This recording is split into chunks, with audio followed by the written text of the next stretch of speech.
हमारे क्षेत्र में तो विस्थापन एक बहुत बड़ा समस्या है और रोज हम लोग इससे जूझते हैं कि ये हमारे झारखंड के ही लोग हैं, कोई दिल्ली मुंबई के लोग नहीं है, यहीं के लोग हैं और इनके साथ अन्याय हो रहा है। बिना उनका बताए उनके घर को ढा दिया जा रहा है, नियम को ताक पे रख के सारा काम किया जा रहा है, विस्थापितों के साथ न्याय नहीं करती है।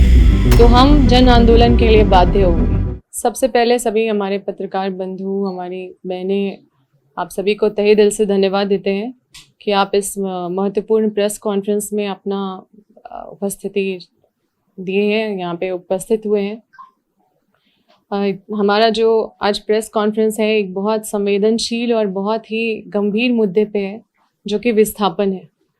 आप जानते हैं झारखंड हमारा जल जंगल जमीन की भूमि है, प्राकृतिक संसाधनों से भरपूर है, लेकिन विडंबना ये है कि यही प्राकृतिक संसाधन की लूट के वजह से यहाँ के ही लोग अपने ही घर से बेदखल किए जा रहे हैं। उनको जबरन यहाँ से निकाल के और उनका सूद भी नहीं लिया जा रहा और जा कहाँ रहे हैं। हमारे क्षेत्र में तो विस्थापन एक बहुत बड़ा समस्या है और रोज हम लोग इससे जूझते हैं। सैकड़ों लोग हमारे पास आते हैं, अपनी पीड़ा व्यथा बताते हैं। आप सबसे ये अवगत करना चाहते हैं कि जिस तरह से विस्थापित जो मूल्य चुका रहे हैं उससे आपको अवगत करना चाहते हैं। न सही मुआवजा मिल रहा है, जो विस्थापित लोग हैं उनको बाजबरन मजबूरन मतलब उनको बाध्य किया जा रहा है कि वो घर छोड़ के चले जाए, बिना उनका बताए उनके घर को ढा दिया जा रहा है। ना ही कोई नियम मतलब सही नियम से कोई पुनर्वास किया जा रहा है, ना पुनर्वास नीति अपनाई जा रही है। हर चीज़ को सब चीज़ को दरकिनार करके, नज़रअंदाज करके जो कॉरपोरेट माफिया है वो हावी हो गए हैं। कुछ भ्रष्ट पदाधिकारी हैं, वो उनके साथ गठजोड़ में शामिल है, जिसके वजह से लोगों के साथ और भी ज़्यादा अन्याय हो रहा है। और इससे जो विस्थापित हैं उनका जीवन शैली बद से बदतर हो जा रहा है। विकास के नाम पे या माइनिंग के नाम पे, औद्योगिकरण के नाम पे जो विस्थापित जो लोगों को किया जा रहा है, आप देखिएगा ना उनका शिक्षा, उनका ना स्वास्थ्य का ख्याल किया जा रहा है, ना उनको मुआवजा दिया जा रहा है, ना उनको ज़मीन के बदले कोई वैकल्पिक सुविधा दिया जा रहा है, ना उनको पुनर्वास अच्छे से किया जा रहा है। ये पुनर्वास नीति को पूरी तरह से मतलब अनदेखी की जा रही है, नियम को ताक पे रख के सारा काम किया जा रहा है। तो इन सब चीज़ों की लड़ाई तो हम सब, पूर्व मंत्री श्री योगेंद्र साहब, पूर्व विधायक निर्मला देवी भी लड़ती आई हैं, हम भी लड़ते आए हैं। इसका बहुत हम लोग इसका कीमत भी चुकाए हैं और इसका कीमत चुकाने के लिए तैयार भी हैं। आप लोगों से कुछ भी छुपा हुआ नहीं है। लेकिन जिस तरह से RFCT LARR 2013 की बात हो, फॉरेस्ट राइट एक्ट की बात हो और जो जंगल को जो डाइवर्ट कर दिया जाता है उस पर रोक लगना बहुत ज़रूरी है और इसकी लड़ाई हम लड़ रहे हैं। हम आपके माध्यम से प्रबंधन से ये कहना चाहते हैं कि ये जो मानवीय संकट है इसकी संवेदनशीलता को संवेदनशीलता से इस पे नज़र डालें और जो अमानवीय तरीके से जो ये कार्य कर रहे हैं इस पे रोक लगाएं। RFCT LARR का अनुपालन करें, नियम का पालन करें, जो पुनर्वास नीति है उसको अच्छे से पालन करें, उसको धरातल पे उतारें। जबरन किसी का ज़मीन छीनने का काम ना करे, किसी को बेदखल करने का काम ना करे, क्योंकि ये हमारे झारखंड के ही लोग हैं, कोई दिल्ली मुंबई के लोग नहीं है, यहीं के लोग हैं और इनके साथ अन्याय हो रहा है। जो ग्राम सभा होता है उस ग्राम सभा को बिल्कुल माना नहीं जाता है। जो स्थानीय समुदाय लोग हैं उनसे बिना सहमति का, बिना उनका विचार लिए वहाँ पे जो प्रोजेक्ट है उसको चालू कर दिया जाता है। तो जो विस्थापित एरिया है, मैं आपसे आग्रह करूंगी आप सब रांची तक सीमित ना रहे, आप लोग माइनिंग एरिया में भी जाएं, विस्थापितों की आवाज़ को सुने, उनकी पीड़ा को सुने और इस लड़ाई में, हमारा संघर्ष में आप लोग सब शामिल हो।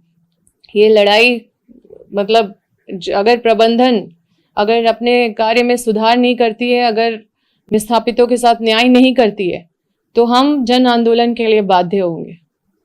और मैं चाहती हूँ कि आप हमारी ये जो इस मुद्दे को, इस बात को, इस विस्थापित के गंभीरता को और उनकी पीड़ा को आप जन जन तक पहुँचाने में हमारा साथ दें। आरोप सिर्फ उन लोगों पे लगा रहे हैं जिनको माननीय मुख्यमंत्री जी भी निर्देशित करते आए हैं समय समय पे। वो भी हमेशा निर्देश दिए हैं कि विस्थापितों के साथ न्याय होना चाहिए, नियम को ताक रख के कोई भी काम ना करे, सभी पदाधिकारी विस्थापितों का दुख दर्द समझे। लेकिन स्थानीय स्तर पे अगर आप देखिएगा तो वहाँ पे सभी मतलब लगभग पदाधिकारी भ्रष्ट तरीके से कॉरपोरेट माफियाओं के साथ मिल के और विस्थापितों के साथ दमन, शोषण, उत्पीड़न में शामिल हो जाते हैं। और ये मानवीय संकट का एक बहुत बड़ा उदाहरण आपको देखने को मिलेगा अगर आप वहाँ पे खुद जाके देखेंगे सब। मुझे लगता है आपको जाना चाहिए और उनकी पीड़ा, उनकी व्यथा को देखना चाहिए। और ये लड़ाई अब और भी शक्ति के साथ हम सबको मिलके लड़ना होगा, सबको एकजुट होना होगा और इस लड़ाई को, इस संघर्ष को, इस दुख को, इस पीड़ा को, उनका जो ये मूल्य जो वो चुका रहे हैं उसको नज़रअंदाज नहीं किया जा सकता है। हम तो ये कह रहे हैं कि वो तो किसी को भी नहीं देख रहे हैं, वो किसी के साथ भी नियम कानून का अनुपालन नहीं कर रहे। ये हमारी अकेले की लड़ाई नहीं है, ये हमारी लड़ाई नहीं है, ये हर विस्थापित की लड़ाई है। आपको नोटिस वगैरह मिला था, घर ऐसा ही तोड़ दिया? देखिए, हम ये साफ साफ स्पष्ट कर देना चाह रहे हैं कि पूरी तरह से अवैध माइनिंग का काम किया जा रहा है, नियम कानून को ताक पे रख के किया जा रहा है। कोई एसडीओ फरमान जारी कर देते हैं कि जाके घर तोड़ दिया जाए, वो वेरीफाई भी नहीं करते हैं कि इसका क्या मुआवजा है, इसको ट्रिब्यूनल में डाला गया कि नहीं, ट्रिब्यूनल से चिट्ठी आया कि नहीं, कि ट्रिब्यूनल में पैसा डाला गया कि नहीं। और इस तरह से लाखों लोगों के साथ इस तरह से हो रहा है। हम तो ये कह ही नहीं रहे कि हमारी पीड़ा है, मतलब हम अपनी बात तो कर ही नहीं रहे। ये तो हमारे आज का लड़ाई नहीं है और हम लोग बहुत सारा कीमत इसका चुका चुके हैं और आज भी हम लोगों को टारगेट किया जा रहा है, हम लोग को सेंट्रल एजेंसियों के द्वारा परेशान किया जा रहा है। लेकिन इस लड़ाई में हम लोग मजबूती से आज भी खड़े हैं और इस पे बहुत हम लोग मजबूती से आगे भी सबको एकजुट करके और इस पे लड़ाई लड़ेंगे। आप कह रहे हैं कि भ्रष्ट अधिकारी का जो गठजोड़ है, जो माइनिंग माफियाओं के साथ, कॉरपोरेट माफियाओं के साथ, इसकी जांच होनी चाहिए और उन लोगों के ऊपर सख्त से सख्त कार्रवाई होनी चाहिए। और इसीलिए हम आप सभी के माध्यम से ये संदेश हम चाहते हैं कि आप लोग जगह तक पहुंचाने का काम करें। कार्यशैली में सुधार नहीं करेगा और इसी तरह से इल्लीगल माइनिंग और इल्लीगल विस्थापन और पुनर्वास की नीति को अगर अनदेखा करेगा, हम अपने लोगों को इस तरह से बेघर नहीं होने देंगे। और हमारे लोग जो इधर उधर भटक रहे हैं, जो बिना मुआवजा, बिना न्याय मतलब बिना उनके साथ न्याय किए, बिना उनको उचित मुआवजा दिए, बिना उनको पुनर्वास किए, बिना उनका सामाजिक सुरक्षा का ख्याल किए, उनको अगर इस तरह से प्रताड़ित करके हटाने का काम किया जाएगा तो अम्बा प्रसाद उसके लिए आंदोलन करना है तो आंदोलन करेंगे। उसके सामने हमको खड़ा होना पड़ेगा। वो कार्रवाई को रोकने के लिए हम संघर्ष करने का हर कदम जो भी उठा सकते हैं वो उठाएंगे। देखिए, चट्टी बरियातू में अभी तक 3000 लोगों को विस्थापित किया गया है और अभी तो 30 साल उनका विस्थापन का प्रक्रिया चलता रहेगा। ये तो शुरुआत है। और जो अमानवीय तरीके से विस्थापित हो रहे हैं लोग, वो मतलब एक मानव संकट, हम जैसे बोले ना कि ये बहुत बड़ा मानव संकट है। और हमारे झारखंड में ये सबसे ज़्यादा अगर कोई प्रभावित है तो आदिवासी, किसान, पिछड़े, दलित और हाशिए पे खड़े उस तरह के लोग हैं।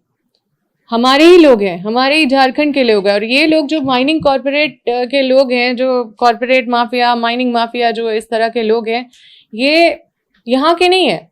ये आंध्रा से आते हैं, ये साउथ से आते हैं, ये दूसरे कोने से आते हैं और इनके बच्चे मतलब विदेश में पढ़ते हैं। ये लाल हो रहे हैं, यहाँ पे कमा रहे हैं और सब लूट के ले जा रहे हैं, अवैध माइनिंग भी कर रहे हैं। लेकिन यहाँ के लोग बद से बदतर उनका हालत हो रहा है, भीख मांगने के कगार पे उतर गए। वो पहले अपने खेत से कम कुछ कमाते थे, कुछ खेती बाड़ी करते थे, अपना पालन पोषण अच्छे से अपना जीविका चला लेते थे। लेकिन अभी उनका दाल रोटी, उनका चावल खरीदने में उनको आफत हो रहा है। अभी उनकी आइडेंटिटी खत्म हो जा रही है। उनको वहां से आप हटा दे रहे हैं तो उनके पास पहचान पत्र उनको नए सिरे से शुरू करना पड़ रहा है। उनको जाके अपना आवासीय प्रमाण पत्र, ये वो में इतना उनको संघर्ष करना पड़ रहा है। उस पे भी उनको मतलब क्या उनका हालत है, वो तो मतलब शब्दों में बयान नहीं किया जा सकता है। मतलब आपको बोले कि माननीय मुख्यमंत्री जी को इसकी चिंता है, लेकिन हम इसकी लड़ाई लड़ेंगे। उन्होंने निर्देश दिया है पदाधिकारियों को, लेकिन जो पदाधिकारियों को जिस तरह से निर्देश जाती है उसका पालन नहीं हो पा रहा है। उसको धरातल पे हम लोग नहीं देख पा रहे हैं, और हमारे स्थानीय स्तर पे जितने पदाधिकारी हैं वो भ्रष्ट पदाधिकारी हैं, और भ्रष्ट तरीके से वो सब कॉरपोरेट माफियाओं के साथ मिलके उल्टा काम कर रहे हैं। जो उनको जनता के साथ खड़े होना चाहिए तो वो उल्टा कर रहे हैं। नियुक्ति तो उनकी मुख्यमंत्री के द्वारा है, माइनिंग मुख्यमंत्री के पास है, नियुक्ति मुख्यमंत्री के द्वारा, तो मुख्यमंत्री की इसमें संलिप्तता है। देखिए, ये आप आरोप लगा रहे हैं। हम तो हमेशा देखे हैं कि उनकी चिंता है, लेकिन हमारा पीड़ा अभी भी वही है, क्योंकि आज भी जो विस्थापित का दर्द है ये आज का नया नहीं है। ये जो माइनिंग माफिया लोग हैं जो आज नहीं आए हैं, ये शुरू से ही आप देखिएगा हर झारखंड अलग हुआ है किस लिए? उन्हीं लोगों से लोग लड़ रहे थे कि ये लोग जो बाहर से आके यहाँ के खनिज संपदा लूट के ले जा रहे हैं, इसी की लड़ाई थी। और आज भी ये जो पीड़ा है वो आज भी उतना ही तीखा है। तो आज भी हमको इसकी लड़ाई लड़ना है, और माननीय मुख्यमंत्री जी की भी चिंता हमें दिखाई, जब हम बात करते हैं तो वो कहते हैं कि इसकी चिंता है हमें और हम निर्देश देंगे, निर्देश दिए हैं, लेकिन इसकी जो पीड़ा है वो कम नहीं हुई है, वो आज भी वही है। और आज भी विस्थापित बहुत बड़े संकट से गुजर रहे हैं। उनकी आवाज़ मतलब आप तक नहीं आ रही है, या फिर जहाँ तक उनकी आवाज़ बुलंदी से पहुँचनी चाहिए, जिस गंभीरता से आनी चाहिए, वो नहीं हो पा रही है। और मतलब नर्क जैसा जीवन वो जीने के लिए मजबूर हो रहे हैं।